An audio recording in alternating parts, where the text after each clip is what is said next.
فرض گناہ اگر نہیں چھوٹا، آپ صدقہ بھی کر رہے ہیں، روزہ بھی رکھ رہے ہیں یا نمازیں بھی پڑھ رہے ہیں کفارے کے طور پہ، اصل تو یہ کہ چھڑوانا ہے گناہ، ایسی کہ چھوڑ کے دنیا چھوڑنے سے پہلے پہلے گناہ چھوڑنا ہے، کیونکہ اس کا انجام اچھا نہیں ہے۔ لیکن اتنا فائدہ تو ہوگا نا اگر بالفرض نہیں چھوٹا، شیطان کہہ رہا ہے یہ تیرے سے نہیں چھوٹے گا، تو خام خواہ میں صدقے کر رہا ہے، تو شیطان کو بتائیں یار کم از کم اتنا تو ہو رہا ہے نا کہ ترازو کے ایک پلڑے میں اگر گناہ آ رہے ہیں تو دوسرے پلڑے میں نیکیاں بھی تو جمع ہو رہی ہیں نا۔ کیا خیال ہے بھائی؟ صدقہ تو خیرات بھی تو، غریبوں کو کھلانا، ان کی دعائیں، وہ بھی تو ایک پلڑے میں جمع ہو رہی ہے نا۔ تو اصل تو یہی ہے کہ گناہ سے تو بہرحال بچنا ہی بچنا ہے، ایک گناہ بھی عذاب جان بن سکتا ہے، لیکن شاید قیامت کے دن اللہ کی رحمت ہو جائے، اللہ کہیں یہ تیرے گناہ ہیں لیکن فلاں موقع پہ تو نے روزہ رکھا تھا، فلاں موقع پہ تو نے نماز پڑھی تھی، تیرا دل نہیں چاہ رہا تھا، نفس کو مار کے تو نے نماز پڑھی تھی سزا کے طور پر، یا تو نے صدقہ کیا تھا حالانکہ تیرا پیسہ خرچ کرنے کا دل نہیں چاہ رہا تھا، تو اس نیکی کا ہو سکتا ہے وزن آپ کے گناہوں کے وزن سے زیادہ ہو جائے۔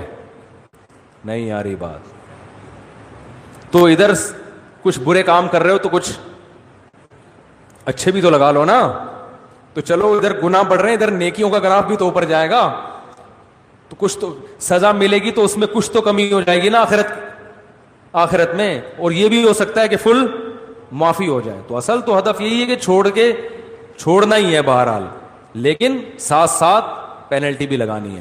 تو اس طریقے سے انشاءاللہ گناہ آہستہ آہستہ چھوٹ جائے گا۔ اور بہنوں کی وراثت ہے وہ تو فوراً جا کے حوالے کر دو، اس میں یہ نہیں کہ کل تک نہیں دی تو 50 روپے جرمانہ، وہ دو جتنے طارق روڈ کی دکانیں ہیں نا ابھی تک کھا کے بیٹھے ہوئے ہو، بہنوں کے جا کے ہینڈ اوور کر دو، فون کرو بھائی تمہارا یہ وراثت میں حصہ بنتا ہے، بتا دو کتنا بنتا ہے، ابھی سے بھیج دو، کیونکہ ابھی تھوڑا جوش پیدا ہوا ہوگا، ایک ہفتے بعد ختم، ٹھیک ہے نا۔ تو اسی طرح جس کا حق لیا ہوا ہے، کوئی قرضے کھا کے بیٹھے ہوئے، فوراً لے جا کے ادا کر دو۔ علماء اس کا اہتمام کرتے تھے کہ حق لینے میں تاخیر ہو سکتی ہے، دینے میں تاخیر نہیں ہونی چاہیے۔ اللہ تعالیٰ سے دعا ہے اللہ سمجھنے کی عمل کی توفیق عطا فرمائے۔ دعا بھی کر لیتے ہیں آج۔ الحمدللہ رب العالمین والعاقبۃ للمتقین والصلاۃ والسلام علی رسولہ الکریم وعلی آلہ وصحبہ اجمعین۔ اے اللہ جو کچھ کہا سنا اسے اپنے دربار میں قبول فرما۔ اے اللہ ہمارے جو رمضان کے روزے ہیں اپنے دربار میں قبول فرما۔ اے اللہ ان روزوں میں ہم سے جو کوتاہی ہوئی، کمی بیشی ہوئی، اللہ اپنے فضل سے معاف فرما۔ اے اللہ جن لوگوں نے بھی رمضان میں صدقات و خیرات کیے، بڑھ چڑھ کر غریبوں کو کھلایا، راشن کی تقسیم میں مدد کی اور زکاتیں نکالی، اور اللہ جو بھی ہم سے نیکی کی تیری وجہ سے اللہ تو نے ہمیں توفیق دی ہے، اللہ ہماری ان تمام عبادتوں کو اپنے دربار میں قبول فرما۔ اے اللہ اس میں ہم سے اگر کوئی ریاکاری ہوئی، کہیں کوتاہی ہوئی، اے اللہ ان صدقات و خیرات میں جو ہم سے کوتاہی ہوئی، اللہ تو اپنے فضل سے معاف فرما۔ اے اللہ ہماری تراویح کی نمازوں کو قبول فرما، ہماری تہجد کی نمازوں کو قبول فرما۔ اے اللہ اس رمضان میں ہم میں سے جس سے بھی کوئی نیکی کا کام ہوا ہے، اللہ تو اپنے فضل سے اس نیکی کو اپنے دربار میں قبول فرما۔ اور اللہ جو نیکیوں کی دوڑ میں دوسروں سے پیچھے رہ گئے، تراویح میں سستی ہوئی، رمضان کے روزوں میں سستی ہوئی، اے اللہ ہم سب توبہ کرتے ہیں، آئندہ ہمیں سستی سے بچنے کی توفیق عطا فرما۔ اے اللہ اس رمضان کی بہاریں ہمیں ہماری زندگی میں بار بار دکھا۔ اے اللہ بار بار ہماری رمضان کی بہاریں ہمیں ہماری زندگی میں دکھا۔ اے اللہ جس وبا سے پوری دنیا دوچار ہے، جس کی وجہ سے لاکھوں لوگ موت کی گھاٹ، موت کے منہ میں چلے گئے، ہزاروں سینکڑوں لاکھوں بیمار ہسپتالوں میں پڑے ہوئے ہیں، اللہ اس وبا سے ہمیں نجات عطا فرما۔ ہمارے ملک کو اندرونی بیرونی آفتوں سے اللہ اپنے فضل سے محروم فرما۔ اے اللہ ہمارے جو مرحومین پچھلے سال ہمارے ساتھ تھے، اس سال ہمارے ساتھ موجود نہیں ہیں، اللہ تو ان کی مغفرت فرما۔ اے اللہ ان کی قبر کو، اے اللہ ان کی قبر کو جنت کے باغات میں سے ایک باغ بنا۔ اے اللہ ہمارے والدین جو دنیا سے جا چکے ہیں، اللہ ان سب کی مغفرت فرما۔ جس کے والدین دونوں یا دونوں میں سے کوئی ایک دنیا سے جا چکے ہیں، اللہ تو اپنے فضل سے رمضان کی برکت سے، رمضان کے آخری عشرے کی برکت سے، اور اللہ اس مقدس رات کی برکت سے، اللہ تو اپنے فضل سے ان کے جرائم کو، ان کے گناہوں کو معاف فرما۔ اے اللہ تو ان سب کی مغفرت فرما۔ اے اللہ ہم میں بہت سے ایسے لوگ ہو سکتے ہیں جن سے کبھی ماضی میں زنا ہوا ہو. اے اللہ ہم سب اس کی طرف سے توبہ کرتے ہیں. اللہ جس سے بھی یہ جرم ہوا ہم سب اپنے اس مسلمان بھائی کی طرف سے توبہ کرتے ہیں. اللہ تو اس کی توبہ قبول فرما, اس کے گناہ کو معاف فرما.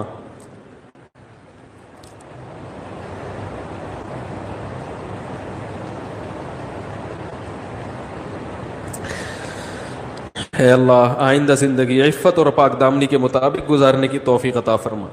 اے اللہ اس مجمع میں اور اس دعا میں شریک لوگوں میں کسی سے لڑکوں سے بدفعلی کا عمل ہوا ہو, اے اللہ ہم سب اس کی طرف سے توبہ کرتے ہیں. اے اللہ اس کے اس جرم کو معاف فرما. آئندہ اے اللہ عفیف اور پاک دامنی والی زندگی نصیب فرما. اے اللہ پیغمبروں کے نکاح والی زندگی نصیب فرما. بدکاری والی زندگی سے اللہ ہم سب توبہ کرتے ہیں, اللہ ہمیں بچنے کی توفیق نصیب فرما. اے اللہ ہماری عورتوں کو حیا نصیب فرما, ہماری عورتوں کو عفیف اور پاک دامن بنا, ہمارے مردوں کو حیا نصیب فرما. زنا, بدکاری, بدنظری, اے اللہ بے حیائی کے ہر کام سے بچنے کی توفیق عطا فرما. اے اللہ ہمارے نوجوانوں میں جس کو بھی اے اللہ انٹرنیٹ پر بیہودہ فلمیں دیکھنے کی عادت ہے, اللہ ہم سب اس کی طرف سے توبہ کرتے ہیں. اے اللہ سب کو اس جرم سے بچنے کی توفیق عطا فرما. اے اللہ ہماری آنکھوں میں حیا پیدا فرما, ہماری آنکھوں کو پاک دامن بنا, ہمارے کانوں کو پاک دامن بنا. اے اللہ ہم میں جو بھی رشتہ داری توڑنے والے ہیں, اے اللہ تیرے صحابی ابو ہریرہ رضی اللہ تعالیٰ عنہ کا قول ہے کہ جس مجمع میں رشتہ داری توڑنے والا ہو, اس ایک شخص کی وجہ سے پورے مجمع کی دعاؤں کو رد کر دیا جاتا ہے. اے اللہ ہم میں کوئی قطع رحمی کرنے والا ہو, کوئی رشتہ داری توڑنے والا ہو, اے اللہ ہم سب اس کی طرف سے توبہ کرتے ہیں. اے اللہ ہمیں رشتہ داری جوڑنے والا بنا. اے اللہ رشتوں کو نبھانے کی توفیق نصیب فرما. اے اللہ اس مجمع جو بھی ایسا ہو جس نے اپنے والدین کے ساتھ برا سلوک کیا ہو, والدین کی حق تلفی کی ہو, اے اللہ ہم سب اس کی طرف سے معافی طلب کرتے ہیں. اے اللہ ہم سب اس کی طرف سے توبہ کرتے ہیں. اے اللہ سچی توبہ کی توفیق نصیب فرما. اور اے اللہ ان نوجوان لڑکے لڑکیوں کو اپنے والدین کا حق پہچان کر احسن طریقے سے اللہ یہ حق ادا کرنے کی توفیق عطا فرما. اے اللہ رمضان میں جن لوگوں نے بھی قرآن مجید کا ختم کیا تراویح میں یا ویسے ہی, اے اللہ تو اپنے فضل و کرم سے ان کی تلاوت کو قبول فرما, انہیں ختم قرآن کی برکتیں نصیب فرما, قرآن مجید کو سمجھنے کی توفیق نصیب فرما, قرآن کے حلال کو حلال سمجھنے اور حرام کو حرام سمجھنے کی توفیق نصیب فرما. اے اللہ جن نوجوانوں نے بھی, اے اللہ جو نوجوان بھی داڑیاں کاٹتے ہیں, اللہ تیرے نبی کا ارشاد ہے اعفوا اللحا وقصوا الشوارب, یہود و نصارہ کی مخالفت کرو داڑیاں بڑھاؤ. اے اللہ ان نوجوانوں کو داڑیاں رکھنے کی توفیق عطا فرما. اے اللہ غیر مسلموں کی شکل و صورت سے محبت اور پیغمبروں کی صورت سے نفرت ہے, اللہ اس جرم سے ہم توبہ کرتے ہیں. اے اللہ ہمیں پیغمبروں کی صورت سے محبت نصیب فرما. اے اللہ کوئی پیغمبر ایسا نہیں گزرا جس کے چہرے پہ داڑھی نہ ہو. اے اللہ آج پوری امت اس جرم میں مبتلا ہو گئی اور اس جرم کو جرم سمجھنا چھوڑ دیا ہے. اے اللہ اپنے فضل سے اپنے حبیب صلی اللہ علیہ وسلم کی اس حکم کو پورا کرنے کی توفیق عطا فرما. اے اللہ ہماری عورتوں کو پورے لباس پہننے کی توفیق عطا فرما, حیا والا لباس پہننے کی توفیق عطا فرما. جو بے پردہ ہیں اللہ ان کو پردہ کرنے کی توفیق نصیب فرما. اے اللہ ہماری زبانوں میں بے حیائی کو ختم فرما, بات بات پر گالی, فحش گالیاں, یہ ہمارے اللہ کلچر کا حصہ بن چکی ہیں. اللہ اس مقدس رات میں ہم توبہ کرتے ہیں, اللہ اپنی زبان کو فحش گالیوں سے محفوظ رکھیں گے. اللہ ہمیں اس توبہ پر قائم رہنے کی توفیق نصیب فرما. اے اللہ اس وبا سے ہمیں نجات عطا فرما. اے اللہ مسلمان جہاں کہیں کمزور ہیں, ضعیف ہیں, اللہ ان کی مدد فرما. شام کے مسلمانوں کی مدد فرما, فلسطین کے مظلوموں کی مدد فرما, عراق کے مظلوموں کی مدد فرما, افغانستان کے مظلوموں کی مدد فرما.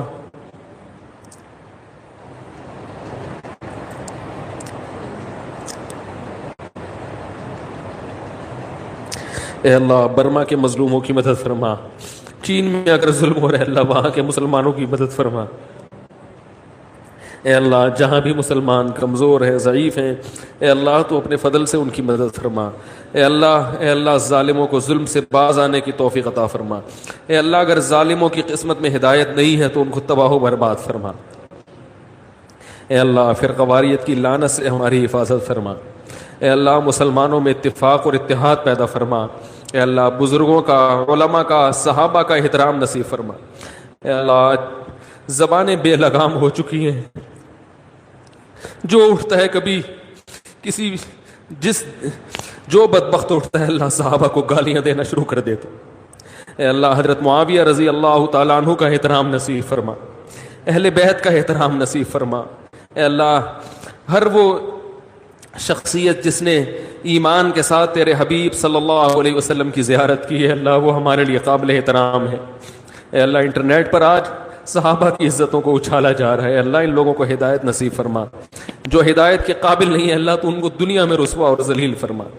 اے اللہ صحابہ کا احترام کرنے والا بنا، اے اللہ محدثین کا احترام کرنے والا بنا، ائمہ اربعہ کا احترام کرنے والا بنا۔ اے اللہ جتنے بھی ہمارے بزرگان دین دنیا سے جا چکے ہیں، بڑے بڑے بزرگان دین اور جو دنیا میں موجود ہیں اللہ سب سے عقیدت اور محبت نصیب فرما، سب کا احترام کرنے کی توفیق نصیب فرما۔ اے اللہ ہماری زبانوں کو ان کی گستاخیوں سے محفوظ فرما۔ اے اللہ تیرے حبیب کا ارشاد ہے من عادى لي وليا فقد آذنته بالحرب، جو میرے کسی دوست سے دشمنی رکھے گا میرا اس کے خلاف اعلان جنگ ہے۔ اے اللہ علماء کی، اہل اللہ کی محبت نصیب فرما۔ اے اللہ آج علماء کو برا بھلا کہنا، گالیاں دینا سب سے آسان کام بن چکا ہے، اللہ اس جرم سے ہمیں توبہ کی توفیق نصیب فرما۔ اے اللہ جو بے روزگار ہیں ان کو روزگار نصیب فرما۔ اے اللہ جو رزق کی تنگی کا شکار ہیں ان کو کشادہ رزق حلال نصیب فرما۔ اے اللہ جو نکاح کے لیے پریشان ہیں ان کو، اے اللہ ان کے لیے نکاح کو آسان فرما۔ جو والدین اپنی بیٹیوں کے لیے پریشان ہیں ان کے لیے اے اللہ تو مناسب جوڑے میسر فرما۔ اے اللہ ان کو اپنے گھروں میں رخصت فرما اور وہاں ان کو سکون اور اطمینان عطا فرما۔ اے اللہ یا ارحم الراحمین، اے اللہ ہمارے دل میں اپنی اتنی محبت پیدا فرما کہ تیری نافرمانی کے تصور سے بھی شرم آنے لگے۔ اے اللہ اتنا خوف پیدا فرما کہ جو ہمارے اور تیرے گناہ کے درمیان رکاوٹ بن جائے۔ اے اللہ ہمارے ملک کی حفاظت فرما۔ اے اللہ ہمارے ملک پاکستان کی خصوصی حفاظت فرما اندرونی اور بیرونی سازشوں سے۔ اے اللہ دنیا میں جہاں بھی انسانیت پہ ظلم ہو رہا ہے اللہ تو ان ظالموں کو ہدایت نصیب فرما، جو ہدایت کے قابل نہیں اللہ ان کو تباہ و برباد فرما۔ اے اللہ میدان حشر کی سختیوں سے ہماری حفاظت فرما۔ اے اللہ قبر کے عذاب سے ہماری حفاظت فرما، پل صراط کی سختیوں سے ہماری حفاظت فرما، جہنم کی آگ سے ہماری حفاظت فرما۔ اے اللہ قیامت کے دن اپنے حبیب صلی اللہ علیہ وسلم کے دست مبارک سے حوض کوثر کا پانی پینے کی سعادت نصیب فرما۔ اے اللہ ہم سب کو جنت الفردوس کا وارث بنا۔ اے اللہ ہم میں جو بیمار ہیں ان کو شفا عطا فرما، جس کی بھی جو جائز مراد ہے اللہ اپنے فضل سے اس کی مراد کو پورا فرما۔ جس نے بھی دعا کے لیے کہا تھا اے اللہ تو ان کے ناموں کو، ان کی حاجتوں کو خوب جانتا ہے، اللہ ان سب کی حاجتیں پوری فرما۔ اللهم انا نسألك من خير ما سألك منه نبيك محمد صلى الله عليه وسلم ونعوذ بك من شر ما استعاذك منه نبيك محمد صلى الله عليه وسلم أنت المستعان وعليك البلاغ ولا حول ولا قوة إلا بالله صلى الله تعالى على خير خلقه محمد وعلى آله وصحبه أجمعين برحمتك يا أرحم الراحمين۔